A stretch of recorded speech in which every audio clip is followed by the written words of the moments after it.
sports are really important vehicles for relationships. We have purpose. We have a why. We bring people together. We connect. I feel like God is our greatest supporter and our greatest coach.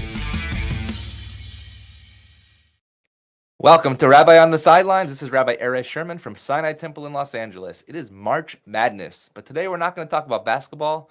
We'll talk a little about football, but of course we're going to talk about the intersection of sports and faith, not about the box scores of the trade deadlines, but what's in our heart and soul. This episode, we are joined by a very special guest that I just got to meet just a couple of months ago, and we'll share that story together. It's Kevin Jordan, Director of Player Development at UCLA Football, also a sports chaplain. UCLA, also was of the Pittsburgh Steelers, 1994 All-American NCAA of UCLA, single season record of 1,228 yards. Kevin Jordan, it's great to have you. Thanks for joining. How are you?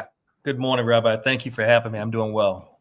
So I know there's so many more accolades than just that single season records. I know there were 73 receptions and lots of different numbers, but we're going to talk more spiritual numbers today.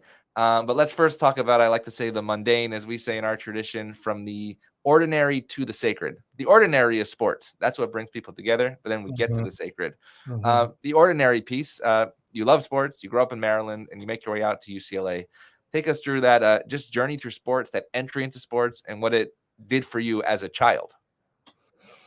Well, first of all, I grew up in a home with three boys, and I'm the middle. So I think part of it was just having an older brother to follow his footsteps, and just going outside, hanging out with the other kids around the neighborhood, and we always kind of played sports and those kind of things. And so for me, I've always been grew up around sports and just kind of a way to kind of keep us busy, and so for me, being able to be active and get involved in Boys and Girls Club, that was something that was very, just a natural thing for us to do growing up. And so being able to, see that I had some athleticism and that perhaps it could take me somewhere was something that was very much on my mind, but just something that I knew would have to be in God's timing.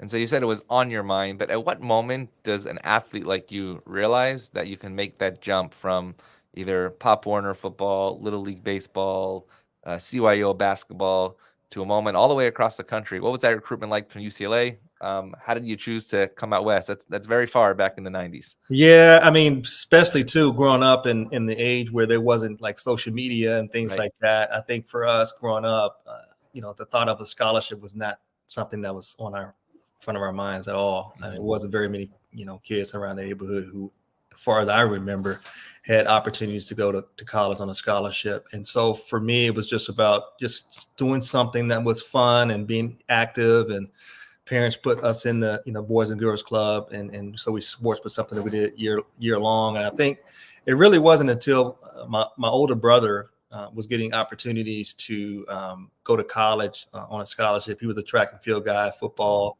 as well. And I think when he got the opportunity, he's a few years older than me, that's when the light bulb went off in my mind, thinking that, this is something that could be possible for me. And that's really where the vision started. And so for me, it's just like once I got to the closer I got to that next stage, that's when I started to think that, this is something that is a realistic possibility for me, because I was able to kind of see, him go through that process myself. And why not Maryland? Why not Boston College? Why make the way out west? What was the draw besides the amazing sunshine that we see today? Yeah, my brother decided to come to UCLA. And I came out a couple years later. And I grew up right down the street from University of Maryland's campus. And so we went to Maryland University all the time just because, it was close by and we got a chance to see some sports and things like that. So I just felt like it was too close to home for one. And I had a lot of opportunities coming out of high school to go different parts of the country. And but I told myself that I wasn't going to UCLA. I wanted to blaze my own trail. But I did want to see what Los Angeles was like. So I was grateful that they eventually started recruiting me. Got a chance to take an official visit out here, and my brother hosted me. And, and then at the end of the day, this was my fourth trip out of the 5 that you get. And I just knew in my heart that this is a place I wanted to go. I was going to commit to another school. Like a couple of weeks beforehand, my mother was like, "Wait, Kevin, just wait. Just be patient." And I'm so glad I did, because I feel like I did the right thing for sure. And you're still here. Yes, I am. Yep. Now take us to that step, especially in football, where often freshmen are redshirt. They take that year off. So often people go from being the star in the high school and then to sort of having, if you wish, take a step back. But then you take a step forward and you become an All-American, which not many people do either. Mhm. What was that light bulb moment that said, "Oh my gosh, I can actually be one of the best NCAA football players in this country"? See, for me, ironically, that wasn't my mentality when I came to college. After the fact that I got a scholarship, I figured I was going to get an opportunity to take my uh, athleticism and have an opportunity to go to college and get an education that way. But for me, I was recruited as a wide receiver, and people don't really know this about me, is that I did not have much film at all. I didn't really play the receiver position in high school. I was pretty raw as an athlete. And so I had to be molded into a receiver when I got to UCLA. And so for me, it was just, there's this thing called redshirting that I heard about, that I just figured I was going to come in and redshirt. I wasn't in any rush to play. I knew I was going to need some time to develop in general, to develop my body. But then, playing a new position that I was playing, I really had to learn the position from the ground up. And yes, I had athleticism, but the reality is that it does not come natural to me. And I had to work at it, and I had to learn, the hand positioning. I had to learn how to read defenses. I had to learn how to run routes, and just, a lot of those things sounds pretty simple, but really have a lot of nuances to them. And so for me, my mindset was just on improving my craft. Yes, I wanted to play, but I wasn't in any rush to play. And so when it got time for me to actually start playing, when I was eligible to start playing, I felt like I was ready to hit the ground running. So let's go backwards to Maryland and growing up with the faith aspect. Was it a home there was faith, there was church, there was God, or was that something that came later? There was a lot of it came much later, but there was a faith component in our family. I mean, in the sense that we went to church maybe twice a year, on the Christmas, Easter kind of thing. We were a religious family. We prayed before we ate. We tried to treat people how we wanted to be treated. I think that was basically the extent of it. I had the Bible in my home, but I tried to read it, but just couldn't understand it. And so I pretty much just put it aside until I got into college, because I just figured, I didn't understand it. I needed somebody to help me explain it, help me to understand it, things like that. So for me growing up, my philosophy was rooted in actually a scriptural verse that I didn't even know was scripture, but treat people how you want to be treated.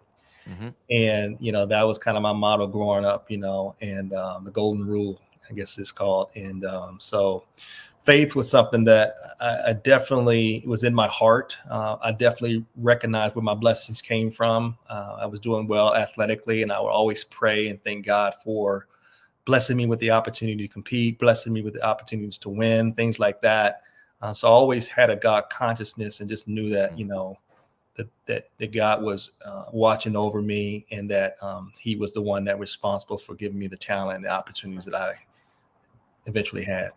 I love that term, God consciousness. I think that's really important, because we all have that, but then you have to awaken that and activate that. And when you got to UCLA and are involved with Athletes in Action, which is brings Christian athletes together, was it because of the, I don't want to say challenges at UCLA, but because of, not being at the top, that you needed that faith piece, or where did the faith piece come in college that sort of took you on your faith journey? Looking back, I think it just came when it was needed in my life. I felt like everything in my life at that moment was pretty good in terms of just, academically, socially, athletically. I had an opportunity to get a scholarship to go to school, but I think I hit a point in my life where I realized that there was a part of my journey of faith that was not being pursued, and it just was timing. And certainly I had opportunities to engage in my faith prior to that, but just didn't feel like I was ready to do that. And so when I got involved for years, we always had an optional chapel option for pregame. And I forget exactly at what point I started attending, but once I started attending, I met our team chaplain, who I hadn't met before. He was like an official but unofficial team chaplain that was serving on campus, working with athletes, and provided opportunities for us to grow spiritually. And so for me, being able to be part of that really opened the doors for me to have an environment, a safe environment of other student athletes like myself that can come into a space and explore what faith means and how do we apply that element in our lives and in our sports. And so that's really how I got started with Athletes in Action. This individual was part of that sports ministry, and it was through that's really set me up and started my growth path during my college years. And when coaches are obviously trying to get the best out of their athletes, right? That's their job. Players are competing for the position just to get on the field. I believe, is that Chaplain Rod Hairston that you're speaking of? Yes, I am. Yep. Yeah. So when we speak, and you mentioned him in some interviews and newspaper articles that you were in, what is the role? What does chapel look like? Optional chapel. Who's coming? Why are they coming? Right. Often we see on the TV interviews after, I thank God for scoring that touchdown, but you were never really thanking God for the fumble. Perhaps God's consciousness also is the ability just to be on that field. What does chapel look like? And has chapel changed based on the faith needs when you entered UCLA and the faith needs of a young athlete today in this social media crazed world? No, that's a great question. All these years that I've been involved, I don't necessarily think it's changed. I think it's an environment that you create that gives people an opportunity to come in to learn more about who God is and how God views them. I think, the motivation for why people come is varied, and I do recognize that it becomes part of the ritual or the routine before games. Hey, this happened to me. I went to chapel and I legitimately wanted to learn, but I also had a good game. So guess what? I'm going to come back and see if that cycle repeats itself. And so for me, it was a genuine desire to want to learn and grow. But at the same time, I did feel like it was part of, the process of hopefully having a better game and whatnot. So the motivation piece nowadays, I get to a point where it's like, I don't even care why they come, because I understand that God's going to speak to them and plant seeds and trust that those seeds will grow in their time. But for the most part, it's just a 20 to 30 minute window, an opportunity just to come, to sit and listen to God's word being taught. And hopefully you could be able to apply it to your life. Obviously I try when I get a chance to speak, and it's not so much about the game, it's about life. And yes, I don't belittle the game, but I also try to look at it from a broader perspective and not just pray to win or, but just really to say, hey, we're grateful for these opportunities, and be able to apply teaching that they can take and apply to their lives. So Kurt Streeter from the New York Times, a great journalist who writes about religion, society, and sports. He actually wrote an article about the NFL after Damar Hamlin incident where he almost lost his life. Thankfully, he's doing okay. But he said, I quote, "Sport is not better than any other religion, but it is a form of religion." I agree a lot with that sentiment. We like to go see people. We talk to our friends. We're cheering for the same team. We have faith in the outcome. Would you agree with what Kurt says? Are there similarities, and what are the differences that sort of separate the two, but allow them to come together? Yeah, I mean, I would love to see that article. That was actually a pretty good idea and thought behind what you just asked. But for sure, I mean, at the end of the day, sports is entertainment, and sports is something that we are involved in for the fans. It's to entertain us, and obviously sports in our society is huge, and it's around our world. It's like a universal language, and so everybody understands, whether that you like it or not. Everyone understands the language of sport around the world, and so yeah, now it has become a religion because people worship. We worship, as the commandments teach us about, not to make idols in the form of anything, we've done that, and sports is one of many idols in our society. Even as good as it is, these are some great things, but we have to be careful and not make them idols in our lives. But yeah, so sports is definitely a form of religion. People worship sports, bet on sports, things like that. And sometimes certainly, even just recently, just seeing just some of it gets taken too far, in terms of just the outcome and how seriously people take the outcomes and things like that. But, I just think that, we just have to keep it in its proper perspective and realize that it's entertainment, something that we can enjoy, things like that. But, I don't know if I would characterize it as being something that is, it certainly is not more important than our faith in God. But I do see I do see how religion how sport can be viewed as religion, just because of how much time, effort, money, adoration that goes towards how we look at it. So it's interesting. When I was on a panel a couple months ago with Val Ackerman, who's the commissioner of the Big East. Yes. And when she was at Virginia, she actually wrote her thesis on sport as the civic religion of America. Not the spiritual religion, but the civic. And it's an interesting dichotomy, but also intersection, that if we can take the perhaps civic aspects that are positive, like you said, I mean, I met you because of the power of sports, which we'll get into in just a minute.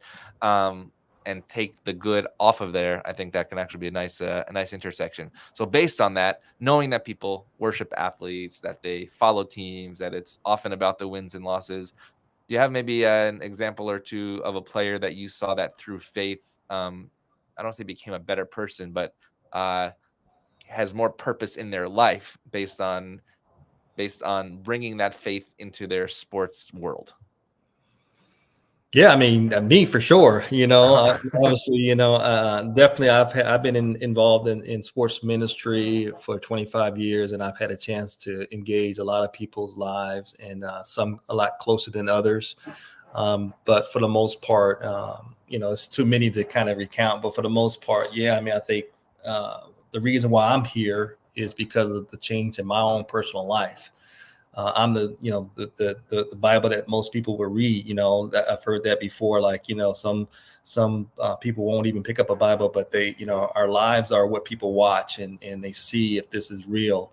And so for me, when I get a chance to speak to any group, whether it's in college or the professional level, I see myself in those individuals and realize that my life was forever changed because of my commitment to follow Christ. And, my college years were spent me growing spiritually, and this lack of knowledge that I had about the Bible, about, the stories in the Bible, things like that when I was in college, became much more known and more relevant in my life. And so I think my motivation down through these years is just to see the change from the inside out that God has made in my life. And so that's why I believe I've been involved in this type of work for so many years, because I've seen it, I've lived it, and I've seen it in other people's lives as well. So this work took you beyond the Rose Bowl on the UCLA campus and took you for a couple of years back east to the Pittsburgh Steelers, where Mike Tomlin credits you as forming the spiritual unity of the players on the field in order to win the Super Bowl. Take us to why you decided to make that jump. Was it a calling that brought you to the NFL? And what did you see there at the highest level of NFL, which really the NFL being America's sport, that you learned that you brought back to your ministry here back at UCLA? Yeah, that was a very interesting time in my life, and something that I do believe was a calling of God in my life. And, it was something that I was not interested in doing in terms of just aspiring to become an NFL chaplain. But, with the ministry I was serving with at the time, Athletes in Action, we had a pro division, and a lot of the coaches in the NFL knew about Athletes in Action, and Athletes in Action can help place chaplains with their teams. And it's just a process, but to try to identify candidates. So for when I got the call, came at a time where I was least expecting it. And it was the Pittsburgh Steelers. And I'm like, wow, what do I know about the Pittsburgh Steelers? You know, I grew up on the East Coast, but I knew, you know, about the history. But I knew a few things about the organization that I respected a great deal, and it was family oriented. You know, a lot of respect around that franchise, the Rooney Rule and what that represented for people of color to try to get opportunities in the NFL. So, and the fact that they've only had 3 head coaches in the last 30 plus years. So I knew those things going into this opportunity. It was not the easiest decision for my wife and I, but God used it. I look at it a lot like the story of Abraham and his call to sacrifice Isaac.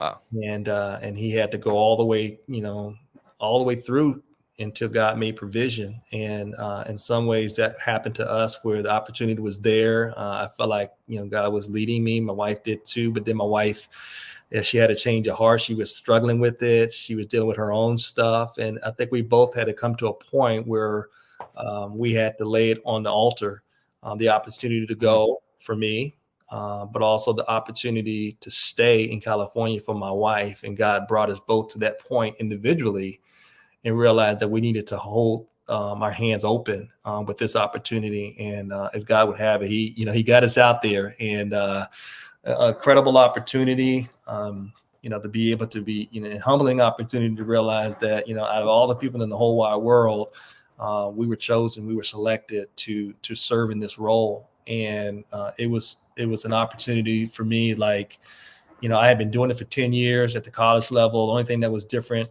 was the fact that these guys have a different color uniform. They have different names on the back, and now they're getting paid. And once you get beyond those things. I've been to all kinds of stadiums. I've been around football for so long up to that point. It really wasn't an awe, you know. Yes, you meet some guys that you've seen on TV for the first time, or it's, you know, the big name, the Ben Roethlisbergers and the Hines Ward and things like that. But once you see them and meet them and connect with them, they just people, you know. And so the opportunity for us to be back there was a unique calling, and it was more about our family and the growth that God wanted to do in our lives and in our family's life. And the ministry was just what got us out there, the opportunity to serve the Steelers. And it was just the right opportunity that got us to leave LA for 4 years. But the opportunities and the things that we were able to do, and it was incredible during those 4 years. I wouldn't change it for the world. And what was it off the field that Mike Tomlin saw that he said credited them for getting to the Super Bowl? Obviously, they have all the talent, you know, reading the routes, all the things that you said. But what did you see spiritually in chapel, or even spiritually on the field, that you said these guys can really take it to the next level? Well, you know, obviously Mike T, he's obviously given a lot of credit where it's probably not due for sure with me, but it was, you know, I love being there. I loved Mike Tomlin. I love what the organization stood for. And I think that's why, looking back, it's like this team has always been in the hunt, you know, always been in the playoff hunt. And it really starts at the top. You know, as a player, I had the opportunity to be with 3 different teams, 3 different organizations during my NFL stint as a player. And when I came out of college with the Arizona Cardinals, I assumed every team was going to be just like Arizona. And even though we weren't a very good team, the leadership there was very, very good. And so I'm grateful that I got sent there to my rookie year to be around what it looks like, some guys that show you what it's like to be a pro. And then I was shipped to Cincinnati in the middle of my rookie year, and I experienced the very opposite. And it was very eye opener in terms of all these organizations are not the same. And then my third training camp was with the Denver Broncos. They had just won the Super Bowl, first Super Bowl with John Elway. And I get there and I'm like, okay, now I see why this team just won the Super Bowl. You could see it and you can feel it. And so when I go to the Steelers and I'm around this organization, the same thing, I can see why they are so perennially at the top, is because it starts at the top, the leadership, the humility, the respect. There's a faith element. You know, the Rooney family is a strong Catholic family, and they are very humble in how they go about their business, very family oriented, and you can feel that throughout the organization. And during my time there, the leadership in the locker room was very strong, a lot of veteran leaders. And I think those are some of the things that was very evident in terms of how and why this team went to 2 Super Bowls in the 4 years that we were there, because of the leadership in the locker room. And it really does truly start from the top down. I was just one of the people there that put my hand in the pile and just try to do my part and just try to encourage these guys in life and just encourage them to keep their faith in God, and no matter what happens in their lives. Was there a biblical verse or story that sort of became the motto of one of those teams? No, not really. I just, for me, it was just an opportunity to go in there and to just share, be myself, and to bring God's word to bear in their lives. There was no theme in particularly. It was just more or less, just continue to put your head down and work and just see what happens. So you mentioned the Isaac and Abraham story in terms of the sacrifice on the altar. I was actually thinking more of Abraham, and in Hebrew it's called Lech Lecha, that God chooses you on a journey, and you go to the place that God will show you, leaving your father's home, your land, etc. Yep. But you end up sort of back home, meaning California, where you met your wife, which we're going to talk about her in just a moment. I don't want to tell all the secrets about her because I do want to have her on the show as well, and her story is truly amazing. But I believe what brought you back was not a triumph, but a challenge in the UCLA football program with the passing of Nick Pasquale of blessed memory. Why come back at that moment where UCLA was going through a spiritual crisis? Well, actually, it was before that we had felt called to come back, just like we were called to go out there. And I definitely thought about the Abraham, leave your home, and the Moses, the burning bush. I thought about all those stories as we were discerning God's call. Is this God? Is this you, or is this something else? And so we felt like after 4 seasons there, we committed to 3, that we wanted to head back on the West Coast where our kids were getting ready to start middle school. We wanted to be planted somewhere for the long haul, and just through prayer and just seeing. I was in seminary. I was finishing up, and I thought I was going to go in the pastorate, but just felt like God had doors open for me to return back on campus. And but after 4 years of being away, there was a whole new group of student athletes, a lot of changes, and so for me to restart my ministry took a little time, but God was clearly opening up doors for me. And one of the teams that certainly I was connected with was football, but in a different way back then. And so I didn't get a chance to know Nick very well, but I slowly began working alongside the team. And I think that tragedy that happened really opened up the door for me to say, hey, this is who I am. This is what I've been doing. Would love to walk alongside these players as they grieve, as they try to understand life and death matters. And I think that was the beginning of me re-entering into the ministry back at UCLA. It actually started with a women's basketball team, and then it trickled into started working with football and some other teams, things like that. But that's really during that time period, really how things kind of start taking off for me in this second stint at UCLA. So you mentioned women's basketball, so I need to share the story with our audience about how I met you. It was actually through your wife, but actually through Dan Goldberg, an amazing, amazing man who I've served on the board. He's the president of the Southern California Jewish Sports Hall of Fame. And I took my kids to the UCLA USC women's game when they were 2 versus 6 in the country. Go Bruins over Saturday's game, the NCAA tournament. We're excited to watch them. Hopefully get to Ohio, I believe, Cleveland for the Final Four this year. And Dan Goldberg said, there is the beach volleyball coach. Her name is Jenny Johnson Jordan. And she not only is an amazing U.S. Olympian, national champion, UCLA volleyball player, coach, but she is also the daughter of Rayford Johnson. And then explained to me this unbelievable story of faith that when your father-in-law, Rayford Johnson of blessed memory, lit the torch, the decathlete, Olympic athlete, lit the torch at the LA 1984 Olympics, he wore 2 symbols of faith, one being a cross and one being the Star of David. I said, I got to hear that story. Yeah. And then what I did the research and heard was that he was welcomed by the Jewish community as an African-American on campus at UCLA, specifically entering fraternity life. Maybe just share a little about what it meant to have Rayford Johnson as a father-in-law and have those faith aspects that he brought into his life really passed down the generations to you. Yeah, I was just telling someone the other day that the story of how it was when Jenny and I first started dating, and when I first saw her, I asked one of our other fellow athletes, "Who is that?" I didn't know her, I hadn't seen her before, and they said that's Rayford Johnson's daughter, and I'm like, "Well, who's Rayford Johnson?" And I didn't know his name. I think, obviously being a few generations younger and living and growing up on the East Coast like I did, I just wasn't familiar with the name. Right. And so, obviously during the times that we dated, obviously 5 years and then we got married, but, I learned, and of course this is prior to the internet really, and I couldn't really look him up like that, like we can today. But, just being around him and learning about his history, his faith, and just, his relationships that he established through his athletic career and through college, across different racial and religious borders, things like that, was really sweet to see. His personality was pretty laid back, and he didn't really speak a whole lot when I was around.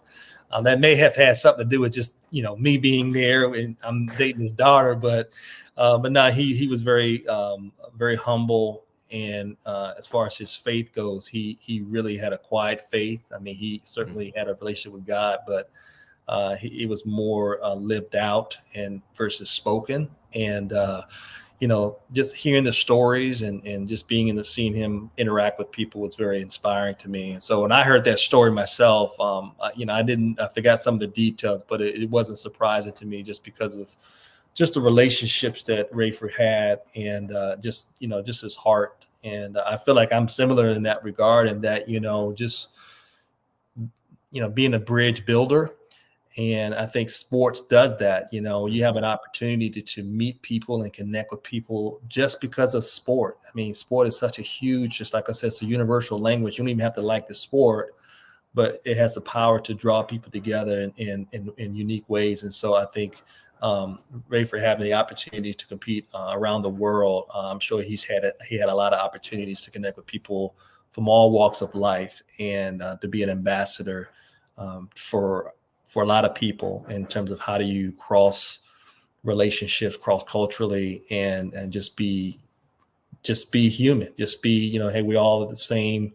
We all are humans. And so I really admire that about him, being able to see him and how he interacted with people who walked up to him, and he was always so gracious no matter who they were. And so that was something I always looked up to and wanted to emulate myself in terms of, how do you work with people?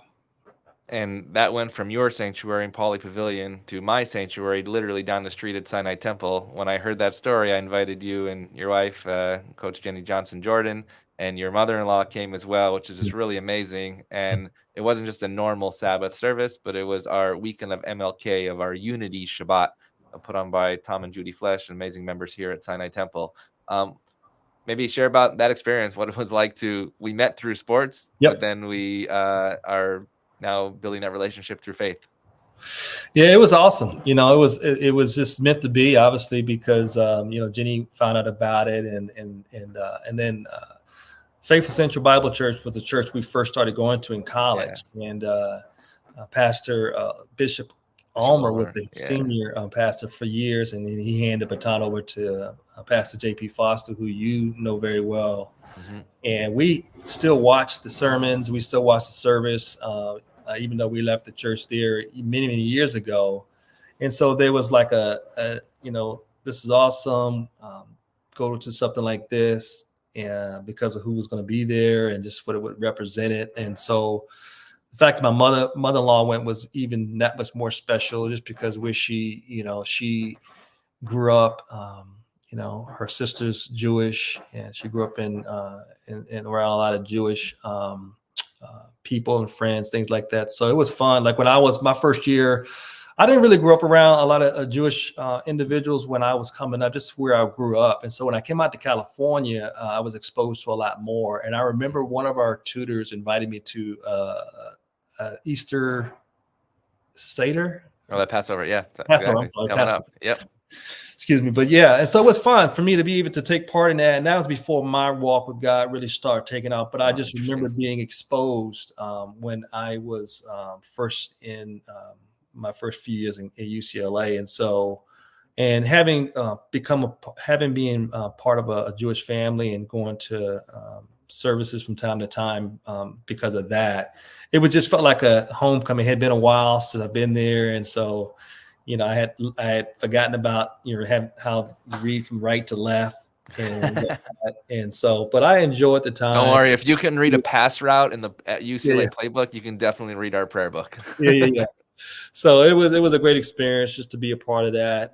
Again, I love the spirit of the evening, and just, this is about humanity and us coming together. And I just loved everything about it. And my mother-in-law was blown away by it. She really enjoyed being there. And so just the opportunity to be a part of that, and to have Jenny be able to share, give a tangible example of how the two worlds connect in our lives, was just a really special time for us to be a part of that. So yeah, what was amazing was I was expecting the cross and the Star of David story, and then what Jenny Johnson Jordan pulled out of her pocket was the mezuzah, the little piece of scripture that we put on the wall on each door, that her dad had in his pocket basically when he won the Olympics. And especially right now, when a couple of years ago we had the racial divide in Los Angeles and around the country, and anti-Semitism growing, that moment of unity was really powerful. And actually that Sunday, just 48 hours later, 50 members of our community went to Faithful Central Bible Church on that Sunday morning.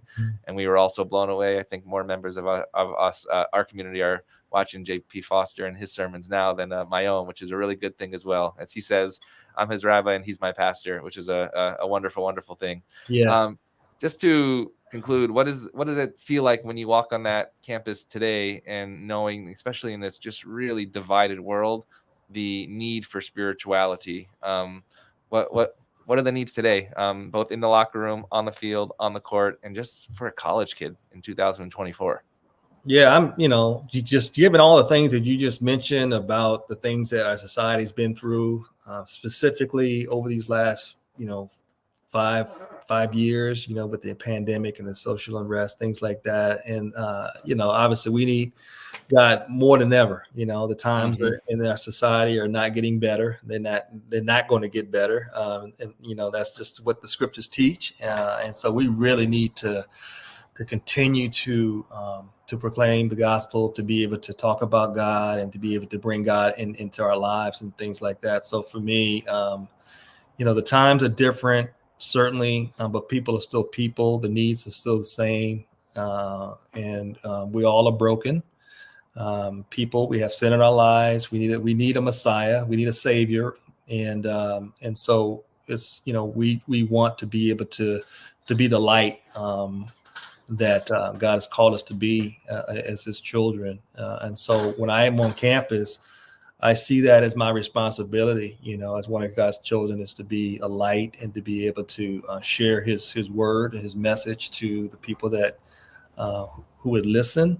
And so I had a friend of mine who shared this with me, and it resonates with me about the kind of person that I desire to be. And he talked about having the wisdom of Solomon, and the heart of David, and the perseverance of Job. And those three characteristics of those individuals in scripture, and how God used those individuals in unique ways, just examples of the kind of person that, I want to become. Obviously I'm going to be who God created me to become, but just having those examples that have gone on before us to model what it looks like to follow God, no matter what, and being able to just kind of come out on the other side, just, closer to him. So that's my mission. And what I do is just try to love people, to care for them, show compassion, and to introduce them to God if they don't already know him, to be able to encourage them to stay close to him. Well, if you weren't a Bruin fan before, meeting Kevin Jordan, Director of Player Development and Sports Chaplain at UCLA. I hope you are now understanding that it's not just what we see on TV, on the field, in the weight room, in the locker room, but it's understanding the spiritual guidance that these young men and women receive from you and from the many messengers of God that are on our college campuses. Kevin, it's really a pleasure to see you, to host you. I'm looking forward to seeing you on campus and also back here at Sinai Temple. Thanks for joining us on Rabbi on the Sidelines, and we'll see you shortly. Have a great day. Thank you for having me.